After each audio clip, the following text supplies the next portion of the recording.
तो हेलो दोस्तों, आपका स्वागत है हमारे YouTube channel SK learning point में। तो आज हम भौतिक विज्ञान के अर्धवार्षिक पेपर को सॉल्व करेंगे। तो चलिए हम लोग देखते हैं अर्धवार्षिक पेपर को। तो इसका पहला क्वेश्चन है, निम्न में से किस ताप पर लोहा अणुचुंबकीय पदार्थ में बदल जाएगा। तो यानी अणुचुंबकीय पदार्थ क्या होता है, उसमें कब क्या हो जाएगा, बदल जाएगा। पदार्थ क्या हो जाएगा, में बदल जाएगा। यानी किस ताप पर, कौन सा ताप दिया जाएगा कि जो लोहा होगा अणुचुंबकीय जैसा व्यवहार करने लगेगा। आप लोग अणुचुंबकीय पढ़े ही होंगे, आपके क्लास में पढ़ाया ही गया होगा कि अणुचुंबकीय पदार्थ में कब बदल जाएगा लोहा। तो किस ताप पे, 800। यानी इसका मानक जो होता है क्या होता है, 770 होता है, 770 डिग्री पे होता है, ठीक है। परंतु इसमें ऑप्शन दिया नहीं है तो इसका ऑप्शन यही हो जाएगा, ठीक है। तो ऑप्शन नंबर क्या हो जाएगा, 100 आपका सही हो जाएगा। दूसरा ख नंबर, दो समांतर धारावाही चालकों के बीच एकांक लंबाई पर लगने वाला बल। तो एकांक लंबाई पर लगने वाला बल कितना हो जाएगा, तो इसका क्या होता है, दो समांतर धारावाही चालकों के बीच एकांक लंबाई पर लगने वाला बल का सूत्र क्या होता है। तो हमारा इसका सूत्र होता है, दो समांतर धारावाही चालकों के एकांक लंबाई पर लगने वाले बल का सूत्र होता है, ये हमारा हो जाएगा। हमारा ये सूत्र होता है F/L बराबर म्यू नॉट 4π2I1 और I2/R। यही हमारा क्या होता है, इसका सूत्र होता है, ठीक है। तो यहाँ पे हमारा देखिए इसका मान होता है क्या, 10⁻⁻7 इसका मान होता है, ठीक है। तो देखिए हमारा यही हमारा फार्मूला पे लागू होगा, ठीक है। तो ये हमारा हो गया। और अगला क्वेश्चन है ग नंबर, हेनरी प्रति मीटर मात्रक है। किसका मात्रक है, हेनरी प्रति मीटर। तो हमारा क्या है, चुंबकशीलता का मात्रक हो जाएगा, ठीक है। घ नंबर है, 8 कूलम आवेश में उपस्थित इलेक्ट्रॉन की संख्या ज्ञात की थी। इलेक्ट्रॉन की संख्या किस फार्मूला से ज्ञात किया जाता है, Q बराबर Na से ज्ञात किया जाता है। तो यहाँ पे Q का मान आप 8 रख दीजिए और यहाँ N है, N की संख्या ज्ञात करना है। और E क्या है, 1.6 × 10⁻−19 होता है, ठीक। अब इसको आप इस तरह करेंगे तो यह जब N इधर आता है या ऊपर चला जाता है या नीचे चला जाता है, × 10⁻−19, ठीक है। तो इसको आप ऊपर ले जाएंगे तो आपका इतना हो जाएगा, 5 × 10⁻19 आंसर आएगा। आप इसको सॉल्व करेंगे तो इतना आपका आंसर आ जाएगा। तो आपका पहला ऑप्शन और नंबर का हो जाएगा, सही हो जाएगा। अगला क्वेश्चन है, चांदी का परावैद्युतांक क्या होता है। क्योंकि ये हमारा एक धातु है, चांदी क्या है, धातु है। तो धातु का क्या होता है, परावैद्युतांक अनंत होता है, ठीक है। धातु के लिए अनंत होता है, ठीक है। वायु निर्वात के लिए 1 होता है और के लिए क्या होता है, 1 से छोटा होता है, ठीक है। 5 हर्ट्ज आवृत्ति वाले प्रत्यावर्ती धारा को 0 से अधिकतम मान तक पहुंचाने में लगा समय क्या होता है। प्रत्यावर्ती धारा जो हमारा होता है, देखिए प्रत्यावर्ती धारा हमारी इस प्रकार होता है, ठीक है। तो क्या अधिकतम मान यही होता है ना, तो अधिकतम मान यहीं तक T/4 होता है, ठीक है। तो T/4 हमारा T बराबर हो गया T/4 इस प्रकार, ठीक है। चूँकि हमारा क्या होता है, T बराबर क्या होता है, 1/F होता है, जहाँ F हमारा क्या है, आवृत्ति होता है। F हमारा क्या होता है, आवृत्ति हो जाता है। तो आवृत्ति जब हो जाता है, क्योंकि हम आपको सॉल्व कराते हैं, चूँकि आवृत्ति हमारा क्या है, तो हमारा T बराबर क्या होता है, 1/F होता है, ठीक है। तो यहाँ आवृत्ति है, T हमारा मान यहाँ हुआ है, तो T बराबर कितना है, तो T बराबर हमारा यहाँ पे T बराबर T/4 आया है। और आवृत्ति हमारा चूँकि क्या इसमें दिया है क्वेश्चन पेपर में, 5 हर्ट्ज दिया है, तो 5 हो गया, तो हमारा कितना यहाँ पे हो गया, T बराबर, ठीक है, T/5 ठीक, 5 T का मान यहाँ दिया ही है, T का मान ही रखा गया है, तो 1 ही होता है, तो ये 1 हो गया, ठीक। तो हमारा T बराबर 20 दशमलव लगा दिया गया, ठीक। अब उसके बाद नहीं जाएगा, 10 ऊपर हो जाएगा तभी नहीं जाएगा, तो एक और 0 बढ़ा के देखिए, 0 बढ़ा के एक और 0 बढ़ा तो कितना हो जाएगा, 20×5 100 हो जाएगा। तो हमारा T बराबर कितना सेकेंड आ गया। समय हमारा ज्ञात करना था, देखिए यहाँ पे हमारा समय ये दिया था इसमें ज्ञात करने के लिए। यहाँ पे 5 हर्ट्ज है आवृत्ति वाली प्रत्यावर्ती धारा का 0 से अधिकतम, 0 से अधिकतम हमने बताया, यहाँ से 0 से का अधिकतम लेना है T/4, यानी T बराबर T/4 हो गया हमारा, T/4। तो T के स्थान पे वही हमारा क्या मान रखे हैं, T/4 तो वहाँ पे 1/F होता है, तो उसके माध्यम से मान रखेंगे, तो उसमें हमारा क्या कितना प्राप्त हुआ है, तो ये हमारा क्या हो जाएगा, 0.05 सेकेंड हमारे यहाँ प्राप्त हो गया, ठीक है। अगला हम खंड ब में देखते हैं कितना क्या क्वेश्चन है, इलेक्ट्रॉन वोल्ट की परिभाषा। इलेक्ट्रॉन वोल्ट की परिभाषा, चूँकि हम जानते हैं इलेक्ट्रॉन वोल्ट की परिभाषा क्या होता है, कि इलेक्ट्रॉन वोल्ट का कहते हैं ईवी से प्रदर्शित करते हैं। ईवी क्या है? कार्य और ऊर्जा का सबसे छोटा मात्रक होता है, ठीक है, जिसे इलेक्ट्रॉन वोल्ट कहा जाता है। किसी इलेक्ट्रॉन को एक बिंदु से दूसरे बिंदु तक ले जाने में 1 वोल्ट का अगर विभवांतर का होता है कार्य करती है तो वह वोल्ट ही क्या कहते हैं? 1 इलेक्ट्रॉन वोल्ट कहलाती है। इसे ईवी से प्रदर्शित करते हैं। 1 ईवी बराबर क्या होता है? 1 ईवी बराबर 1.6 गुणे 10⁻⁻19, ठीक है, 19 जूल होता है, ठीक है, इतना होता है। अगला हमारा क्वेश्चन दिया है 1000 वाट और -250 वाट के हीटर का प्रतिरोध ज्ञात कीजिए, ठीक है। 1000 वाट और 250 वोल्ट के हीटर का प्रतिरोध ज्ञात करना है, ठीक है, इसका प्रतिरोध ज्ञात करना है। अगला दिया शंट से क्या अभिप्राय है? शंट क्या होता है? तो ठीक है, यहाँ पे हमारा दिया है 1000 वाट और 200 वोल्ट। तो चूँकि हम जानते हैं, क्या जानते हैं, पी बराबर हमारा दिया है, यहाँ पे पी बराबर हमारा कितना दिया है? 1000, ठीक, और यहाँ पे और दिया है हमारा वोल्ट 250 दिया है, वोल्ट हमारा दिया है। चूँकि पी बराबर होता है हमारा क्या होता है? W/T होता है ना। पी बराबर कितना होता है? W/T। तो चूँकि पी बराबर आई स्क्वायर RT होता है ना, फिर अपन क्या होता है? टी होता है, आई स्क्वायर RT/T होता है। और उसके बाद हमारा क्या होता है? टी से टी खत्म हो जाता है, हमारा फार्मूला बन रहा है। फार्मूला अगर न याद हो तो इस प्रकार हम लोग करते हैं, ठीक है। WIT और मान रखा जाता है। तो यहाँ पे हमारा R बराबर V/R होता है। आई स्क्वायर R बराबर क्या होता है? V/R होता है, ठीक है। तो हमारा इस प्रकार, चूँकि हमारे यहाँ पे क्या होता है? R बराबर P है, P बराबर हमारा कितना होता है? यहाँ पे हमारा P बराबर क्या होता है? W/T यहाँ बताए ही हैं। और P बराबर आई स्क्वायर RT होता है, ठीक है, अपन टी, तो टी खत्म हो जाता है, आई स्क्वायर R होता है, जो कि आई बराबर क्या होता है? आई बराबर हमारा कितना होता है? V/R होता है। आप मान रख दीजिए यहाँ पे, P बराबर क्या हो जाएगा? V²/R, इतना हमारा मान आ गया। और इसमें आप क्या मानक पुट कर दीजिए, तो P बराबर कितना दिया है? P का मान कितना हमारा दिया है यहाँ पे? 1000, ठीक है, बराबर यहाँ पे V² कितना दिया है? V का मान रख दीजिए, ठीक है, अपन R ज्ञात करना है, ठीक है। तो हमारे कितना हो जाएगा? हमारे इतना मान रख दिया गया है, तो कितना हो जाएगा? 1000 बराबर इसका वर्ग कितना होगा? 25 का वर्ग 625 और इसका डबल 0, ठीक है, अपन R, ठीक है। यहाँ से 2 0 खत्म ही हो जाएगा। R इधर कर दीजिए, 10R बराबर 625। तो R बराबर हमारा कितना हो जाएगा? 625/10, ठीक है, हमारा इतना हो जाएगा। तो इस प्रकार हमारा क्या हो जाएगा? क्वेश्चन सॉल्व हो जाएगा, ठीक है। 5 दूना 10, 5 के 5, 5 दूना 10, 5 5 25, और फिर हो जाएगा 5 5 25, यानी R बराबर हमारा लग रहा है 25 आएगा। सॉल्व करके देख लीजिएगा, ठीक है। इसी क्वेश्चन, इसी सूत्र पे होगा, P बराबर V²R से, ठीक है। इसी पे आप मान रखिएगा, आंसर आ जाएगा। तो हम लोग अगला देखते हैं। अगला क्वेश्चन हमारा क्या कह रहा है? अगला शंट से क्या कह रहा है? शंट से क्या अभिप्राय है हमारा, कि शंट क्या होता है? जो शंट होता है हमारा, शंट हमारा होता है, शंट विद्युत परिपथ में लगाई जाने वाली एक ऐसी धारा है, ऐसी लगाई जाने वाली एक ऐसी युक्ति है। क्या है? शंट की युक्ति होती है जिसके द्वारा परिपथ में किसी शाखा से होकर जाने वाली जो धारा होती है, जाने वाली धारा के मार्ग में क्या होती है? भेजना होता है। परिपथ की किसी शाखा में बहने वाली धारा का मापन करना होता है इसे, ठीक है। शंट का जो उपयोग होता है हम लोग परिपथ में अधिक वोल्टेज से होने वाली शॉर्ट सर्किट से सुरक्षित बचने के लिए, यानी सुरक्षित शॉर्ट सर्किट न हो, इसलिए हम शंट का प्रयोग करते हैं। तो आप लोग शंट का प्रयोग देख लीजिएगा, ठीक है। शंट का प्रयोग उन्हें बताया क्या? शंट का प्रयोग क्या होता है?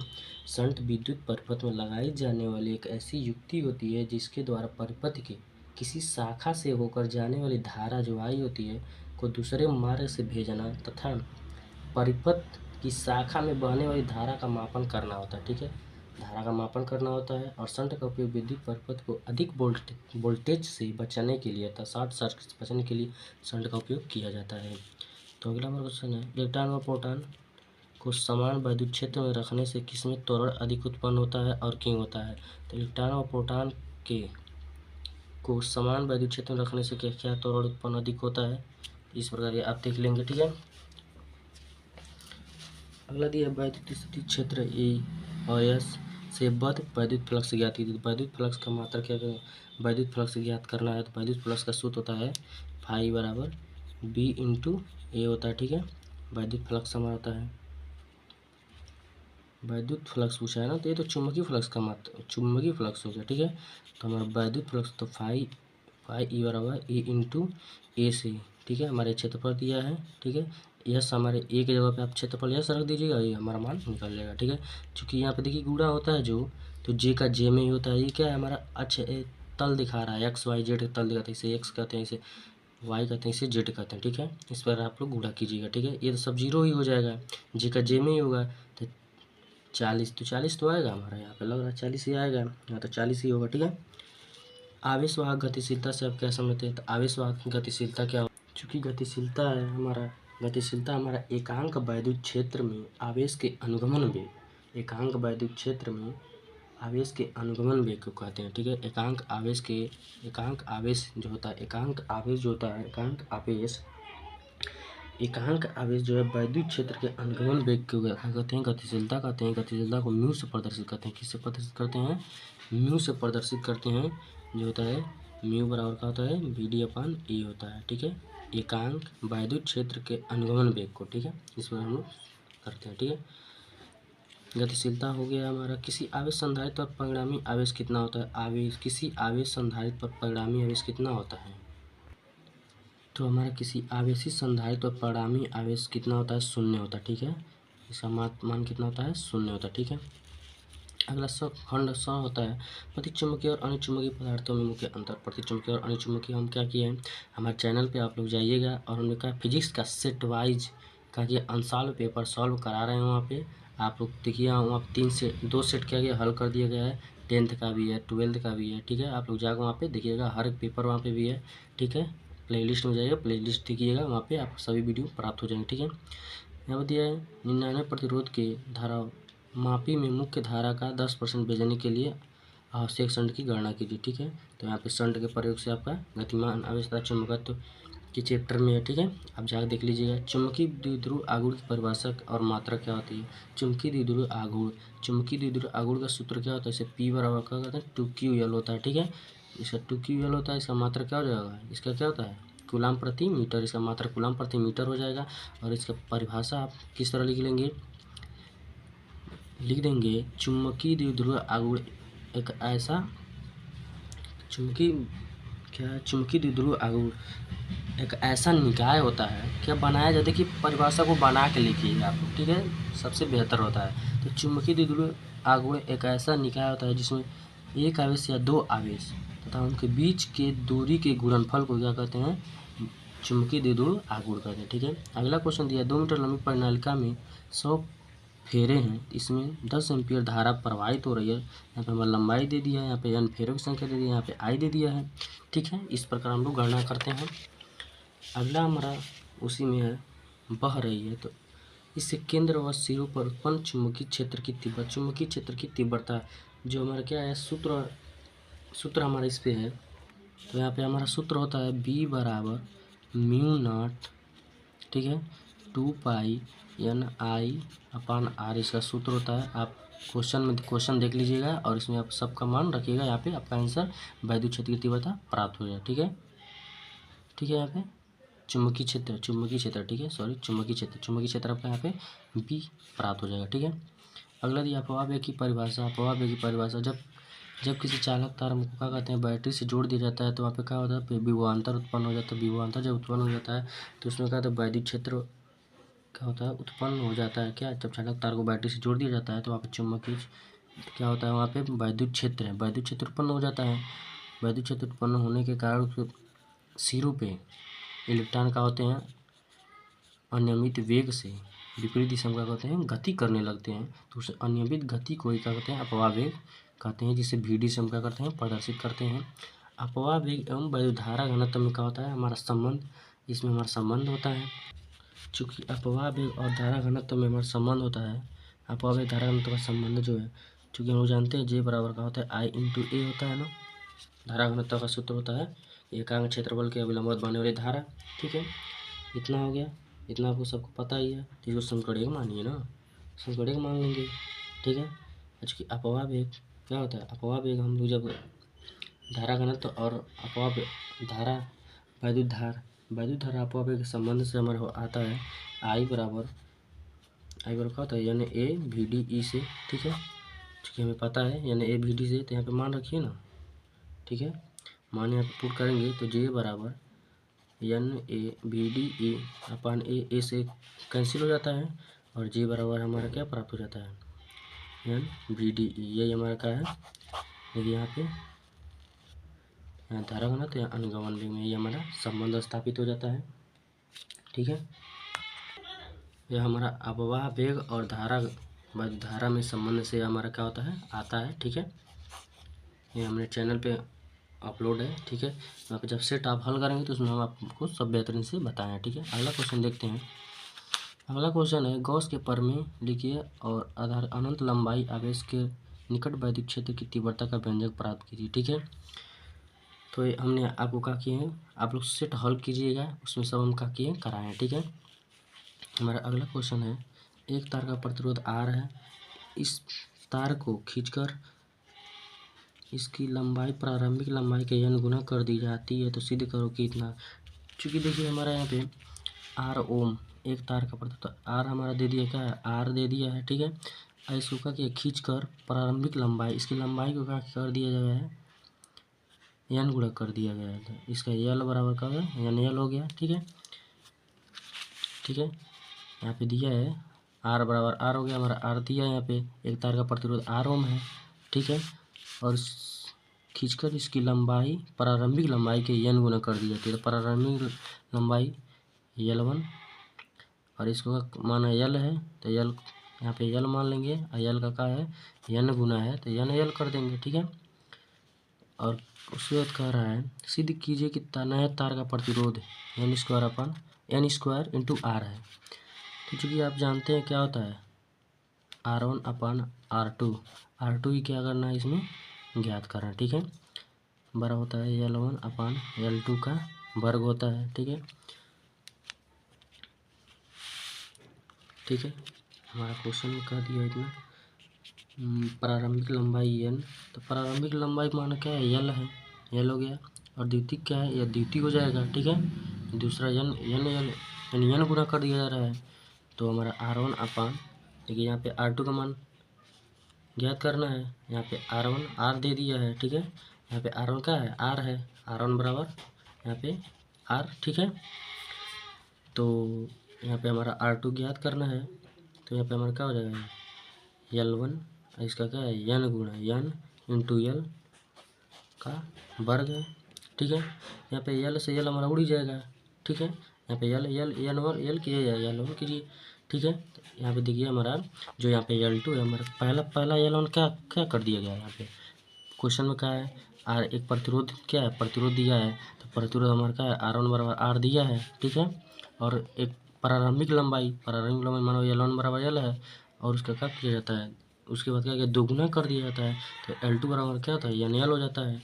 और हमारा यही क्या ज्ञात करना है, R2 ज्ञात करना है। तो चूँकि हमें सूत्र पता है, सूत्र एक होता है R1/R2 बराबर L1/L2 का होल स्क्वायर।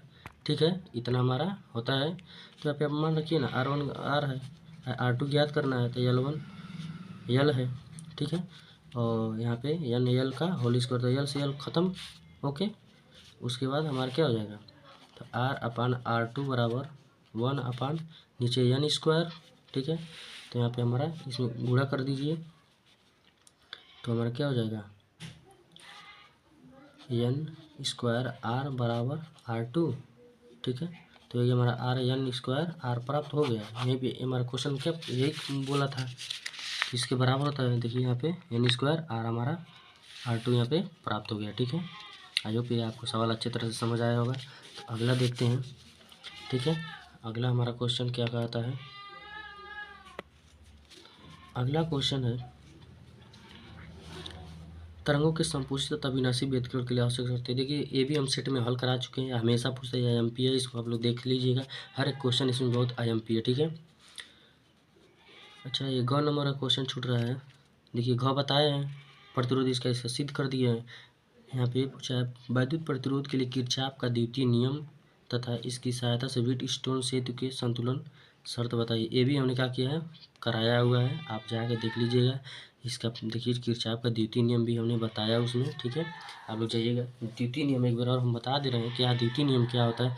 द्वितीय नियम हमारा यही होता है कि किसी बंद पास परिपथ में विभिन्न खंडों से बहने वाली धारा जो होती है, धारा संगत प्रतिरोध के गुणनफल के बीजगणितीय योग तथा उसमें जो विभवांतर होता है, विभवांतर ऊर्जा, तो संगत प्रतिरोधों के गुणनफल का क्या होता है, योग होता है, तथा उसमें जो उसमें क्या होता है, विद्युत वाहक बल जो होता है UE उसके बराबर होता है योग, संगत बीजगणितीय योग के क्या होता है, बराबर होता है, जिसका सूत्र हमारा क्या होता है सिग्मा I × R बराबर E होता है, ठीक। ये हमारा क्या है, द्वितीय नियम है, किरचॉफ का द्वितीय नियम है। अंग नंबर है तरंगों के संपोषी तथा विनाशी व्यतिकरण के लिए आवश्यकता, हमने कराया है। आप लोग जाकर प्लेलिस्ट में फिजिक्स का जो है अंशाल पेपर सॉल्व कराया जा रहा है, उसको देख लीजिएगा। 5वां नंबर है पतिवर्ती परिपथ के औसत शक्ति का व्यंजक प्राप्त कीजिए ताराहीन धारा में समझे, ठीक है। अगला क्वेश्चन है एक वृत्ताकार धारावाहिक कुंडली के केंद्र पर चुंबकीय क्षेत्र का व्यंजक नियमित कीजिए। नियमित नहीं, निगमित करना है आप, ठीक है। अगला दिया धारावाहिक लंबी परिनालिका के 100 परिवर्तकों का सूत्र स्थापित कीजिए, ये हम करा देंगे, ठीक है। आप लोग क्वेश्चन देख लीजिए और जो कराएं तो उसको अच्छे तरह से सॉल्व कर लीजिएगा। ये क्वेश्चन हमारा अगला दिया है अंग नंबर 50 वाट और 100 वाट के वैद्युत लैंप 200 वोल्ट और 60 हर्ट्ज के विद्युत मेन से जोड़ा जाता है, तो श्रेणी क्रम में आवश्यक धारित की धारिता ज्ञात करना है, सी ज्ञात करना है, ठीक है। यह नंबर है एम्पियर का परिपथी नियम और एम्पियर के परिपथी नियम का अनुप्रयोग का आनंद समय सीधे धारावाहिक चालक के कार्य उत्पन्न क्षेत्र सूत्र की स्थापित करना है, ये हमने कराया है। आप सेट जब हल करेंगे सब उसमें आपको मिल जाएगा, ठीक है, टेंशन मत लीजिए। समतल पर संधारित्र की धारिता के लिए व्यंजक का निगमन कीजिए, ठीक है। 7 नंबर वैद्युत परिपथ के लिए किरचॉफ नियमों का उल्लेख कीजिए और उनके परिपथ बनाकर समझाइए, ठीक है। ये भी हम लोग को क्या करेंगे, एक वीडियो 55 मिनट का डालेंगे, ठीक है, सब सॉल्व हो जाएगा, ठीक है। आप लोग क्वेश्चन देख लीजिए, ठीक है। मैक्सवेल के यहाँ पे अथवा वाला देख लीजिए, निरक्षीय स्थिति में का वैद्युत दूरध्रुव का ज्ञात करना, ठीक है। मैक्सवेल की विद्युत चुंबकीय तरंग के सिद्धांत की ज्ञात करना, मैक्सवेल का ट्रांसफार्मर की संरचना का वर्णन कीजिए और पटलित इलेक्ट्रोड का क्या महत्व। पटलित इलेक्ट्रोड होता है उसमें इसलिए लगाया जाता है कि पटलित इलेक्ट्रोड इसलिए लगाया जाता है कि उसमें धारा क्या हो, भंवर धारा कम उत्पन्न हो, ठीक है। प्रकाश से किन्हीं दो स्रोतों के मध्य 24 सेंटीमीटर दूरी है, ज्ञात कीजिए कि 9 सेंटीमीटर फोकस दूरी वाले किसी अभिसारी लेंस किसे कहते हैं, उत्तल लेंस को कहते हैं, ठीक है। अपसारी लेंस किसे कहते हैं, अवतल लेंस को, ठीक है। आप कहीं रखें ताकि दोनों स्रोतों के प्रतिबिंब एक ही बिंदु पर बने, ठीक है। अथवा दिया लेंज का नियम लिखिए, क्या यह ऊर्जा संरक्षण के सिद्धांत का उल्लंघन करता है, नहीं उल्लंघन नहीं करता है, क्या करता है, ऊर्जा संरक्षण के नियम का पालन करता है, ठीक है, लेंज का नियम। तो आई होप यह वीडियो आपको अच्छा लगा हो और समझ में आया हो, तो चैनल को सब्सक्राइब करें, लाइक करें और शेयर करें और कमेंट जरूर करें। तो इसी प्रकार अगले पेपर को लेकर आएंगे जो केमिस्ट्री का, ठीक है। आप लोग कमेंट जरूर कीजिएगा, केमिस्ट्री का भी पेपर जरूर लेकर आएंगे, ठीक है। तो तब तक के लिए जय हिंद, मिलते हैं नेक्स्ट वीडियो में।